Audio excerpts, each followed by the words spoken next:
안녕하세요, 여러분. 3살 버릇 여든까지 간다는 말 아시죠?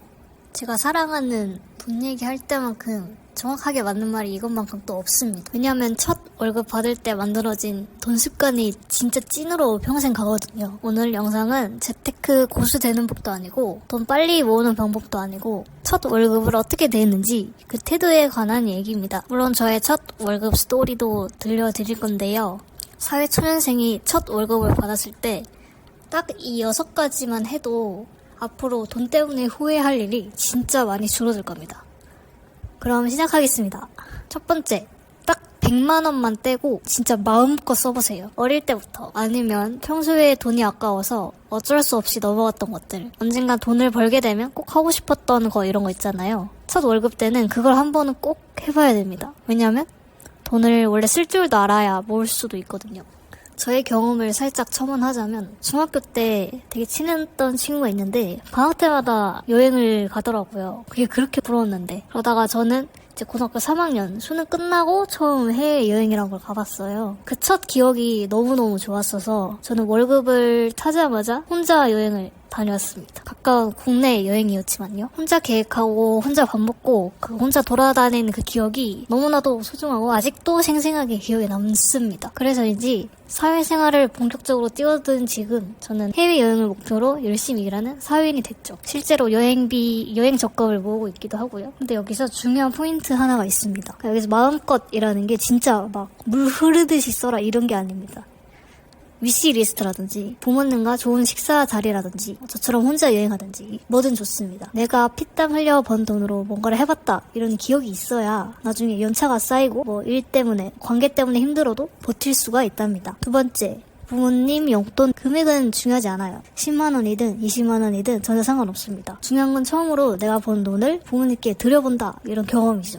효도도 당연히 맞지만 이거보다는 돈의 쓰임에 대한 감각을 좀 더 키우는 그런 측면을 더 강조하고 싶습니다. 돈을 오로지 나를 위해 쓰는 걸 넘어서 누군가에게 의미 있게 쓰고 함께 이 순간을 나눠본 경험, 이거 한번 경험해본 사람은 돈을 대하는 태도가 아예 달라지거든요. 저는 이제 직무를 한번 바꿨기 때문에 2번의 첫 월급 순간이 있었는데요. 처음에는 현금을 들었던 것 같고 두 번째는 두 분 좋은 시간 보내시라고 좋은 호텔을 한번 잡아드렸습니다. 약간 꿀팁인데 이 호텔 잡아드리는 게 진짜 가성비 추억입니다. 예를 들면 돈 얘기나 이런 효도 관련된 얘기만 나와도 무조건 엄마 아빠 입에서 이 호텔 에피소드가 빠지질 않거든요. 혹은 그 호텔 주위를 지나갈 때도 말이죠. 이야기는 이렇게 계속 재탕 되니까 약간 효율적인 효도랄까? 그런 느낌.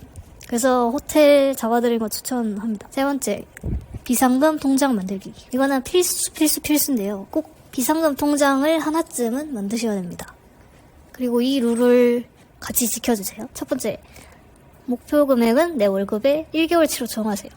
둘째, 다 모이고 나면 절대 건들지 마세요. 이 돈은 투자나 재테크 이런 목적이 아닙니다. 오직 우리의 마음을 위한 안전장치거든요. 회사를 다니다 보면은 진짜 예상하지 못한 일이 생기기 마련입니다.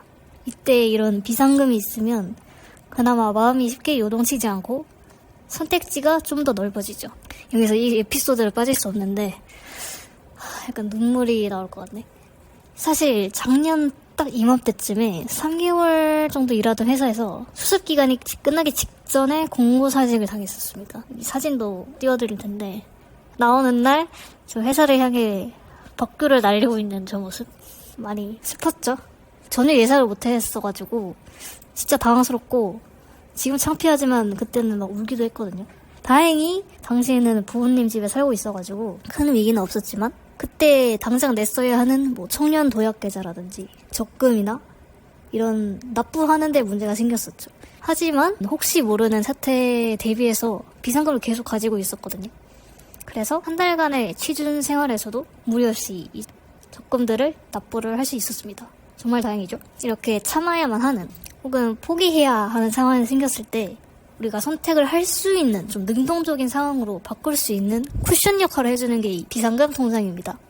있냐 없냐 이 차이가 인생에서 은근 톡톡한 역할을 한답니다. 네 번째, 고정지출 정리하기. 고정지출 이런 경제 용어가 나오니까 머리가 아프시죠?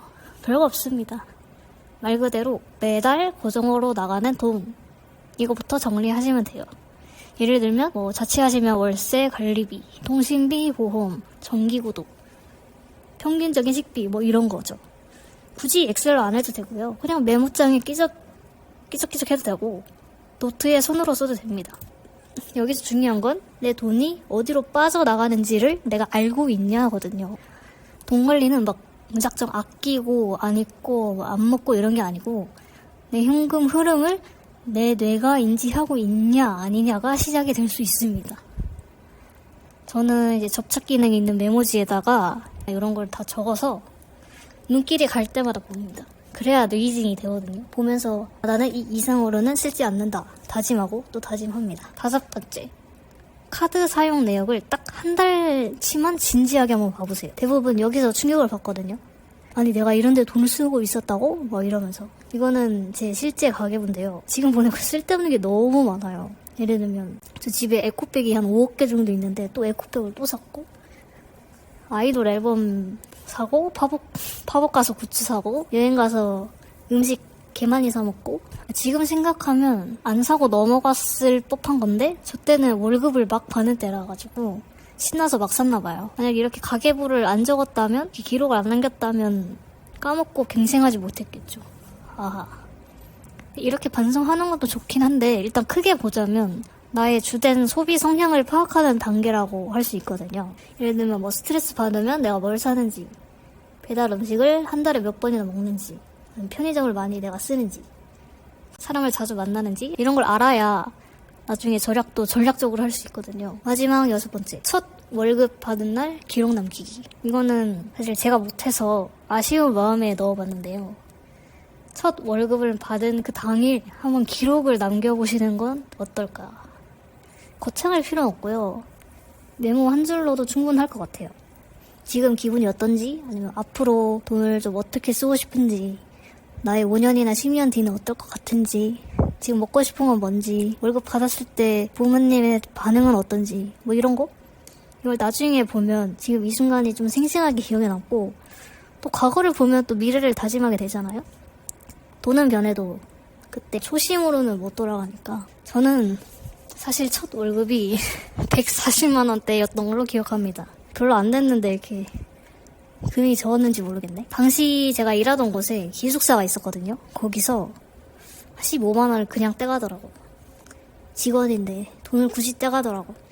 게다가 수습기간이라는 게 있어서 월급의 7, 80%그 정도만 줬던 것 같아요. 지금 보면 참 작은 숫자인데 당시에는 이제 첫 월급이다 보니까 100만 원이라는 엄청난 금액이 탁 꽂혀버리니까 너무 놀라고 어벙벙했던 그런 기억이 있습니다. 이렇게 첫 월급이란 참 기억에 오래 남고 중요하죠. 하지만 금액보다 더 중요한 건 바로 돈을 대하는 태도가 이때 만들어진다는 겁니다. 뭐 물론 중간에 바로 잡히는 분들도 있긴 한데 그게 1년이 될지 5년이 될지 20년이 될지는 아무도 모르는 거잖아요. 그래서 첫 월급 받으신 분들 혹은 곧 받으실 분들이 이 영상을 저장하시고 딱 하나만이라도 실천해 보셨으면 좋겠습니다. 여러분은 첫 월급으로 뭘 하셨나요? 혹은 다시 돌아간다면 뭐부터 하고 싶으신가요? 댓글로 많이 알려주세요. 오늘도 봐주셔서 감사합니다. 안녕.